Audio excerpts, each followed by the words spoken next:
Evaluating Venus based on its actual runaway greenhouse surface temperature gave the planet a value of 1/1,000,000,000 of 1 cent. Laughlin sometimes compared such discrepancies in planets' values to the dot-com stock bubble of the mid to late 1990s, when companies leveraged investors' irrational exuberance into billion-dollar valuations, only to crater when the bubble collapsed and their true, far lower values were revealed. When he ran his valuation equation for our own planet, Laughlin obtained a value of approximately $5 quadrillion, roughly 100 times the global gross domestic product, and he reckoned a handy approximation of the economic value of humanity's accumulated technological infrastructure. Searching for other habitable worlds, it seemed, was rather like speculating in a galactic-scale stock market. Laughlin had also run his equation on a purely hypothetical Earth-sized planet in the habitable zone of one of the 2 sun-like stars in the Alpha Centauri system. He obtained a value of $6.5 billion. Coincidentally, about the same amount of money astronomers often estimate would be needed to build a space telescope capable of seeking signs of life on such a world. If humans actually voyaged there, Laughlin once pointed out to me, the star would become ever brighter, until it was a new sun and a new sky of a new world. So in going there, you have this ability to intrinsically increase value, and that's an exciting thing because it ultimately provides a profit motive for perhaps going out and making a go of it with these planets. This is saying that something that is several $billion on Earth could be, if you go there, a $250,000,000 payoff. Months before our encounter at Tomales Bay, I'd interviewed Laughlin about his equation for an article I published on the website boingboing.net. The article's contents made their way into the mainstream media, which focused far more on Laughlin's musing valuation of our world than on the worth of exoplanets. Stories appeared bearing headlines such as "Earth is worth 3,000 trillion pounds, according to scientists' new planet valuing formula." Daily Mail, February 28, 2011. "And want to buy the Earth? It'll cost you $5 quadrillion. Toronto Sun, March 1, 2011.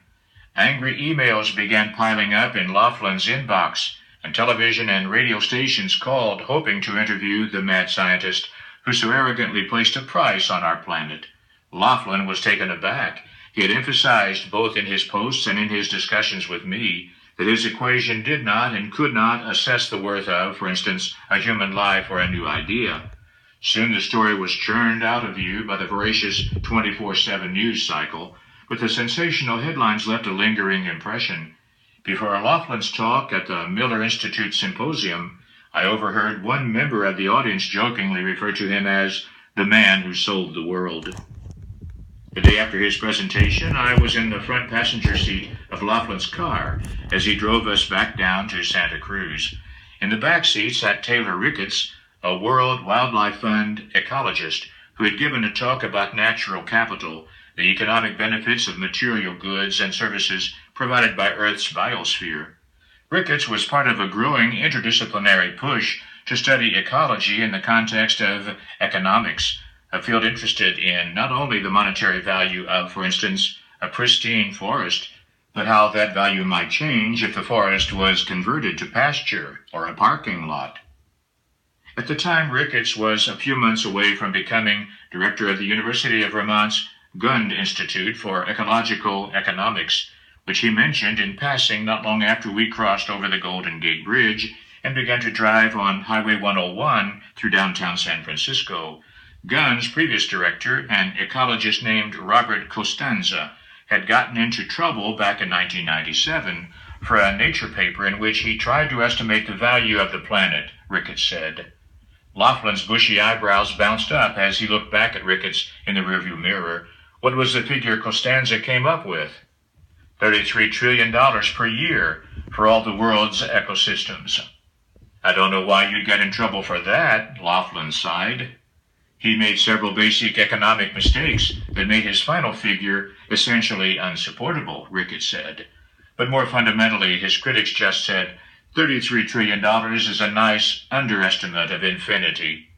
The value of the planet to us is infinite, because if all the ecosystems go away, life ends. For all of us. So there's not really a valid reason to put a number on that. Some people said he was silly for making his estimate, and others called him brave for trying. It's hard to know how much it has affected his career, but his name is kind of shackled to that paper. Minutes passed. We eased into a snarl of afternoon traffic, congested by a red stoplight at the crest of a long, high hill. So, an interesting counter-argument to the infinite value of the Earth is the fact that at some point this will all go away, Laughlin said. His eyes darted to sweep over the pedestrians slowly scaling the steep tree-lined sidewalk, the cars idling their engines in the street, the people wandering in and out of boxy wooden row houses and tall office buildings of glass and steel, before his gaze finally came to rest back in the rear view. And not because of anything we're doing, but because the sun will evolve into a red giant and destroy the Earth. I don't think that's something for which we just have to sit down and acquiesce. So this becomes a question of where we're willing to begin talking about timescales on which our actions could have some conceivable utility. That's true, Ricketts said, but economics is about how you make decisions under scarcity, right? You can't do everything, so how do you choose what to do and what not to do? You can't buy everything, so how do you choose what to buy and what not to buy? The reason to put value on things is to inform a choice you might have. That's the fundamental reason for economics to be. To place a value on the Earth, he trailed off for a moment, finding his words. I don't understand what the option or choice is there, what we would do with that information.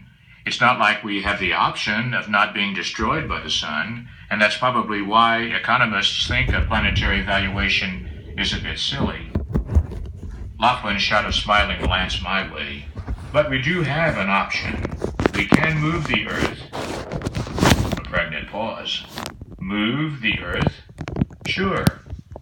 Like tow it out of the way? Essentially, yeah. We have more than enough time.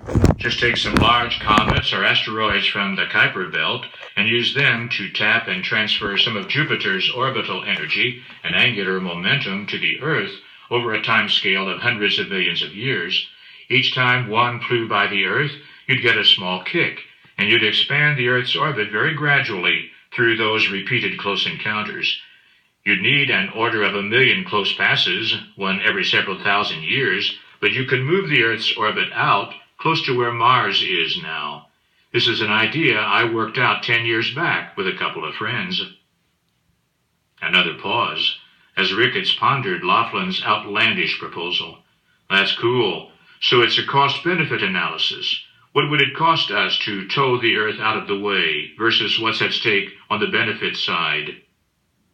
You might destabilize and lose Earth's moon, Laughlin said, and you would have to be extremely careful to properly time each flyby so your object didn't collide with and sterilize the planet down to bacteria.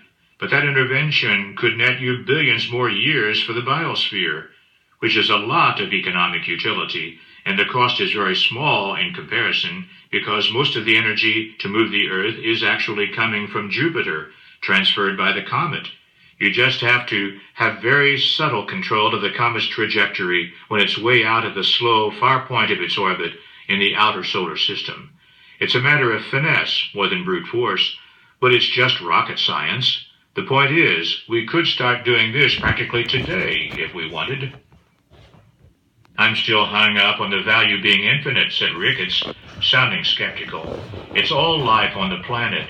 We know extinction is worth a lot of money to avoid without needing to quantify just how worthwhile it is. But there are hierarchies of infinity, I interjected. Some are greater than others. The value of a commodity increases based on its scarcity, right? We still don't know how common Earth-like planets might be, not just Earth-sized balls of rock, but planets with water, weather, and living things. Maybe they're common out there and life is cheap. But what if we end up taking the galactic census only to find that around the nearest 500 or 1,000 stars there are simply no Earths? Laughlin finished, nodding. We'll have to wait and see.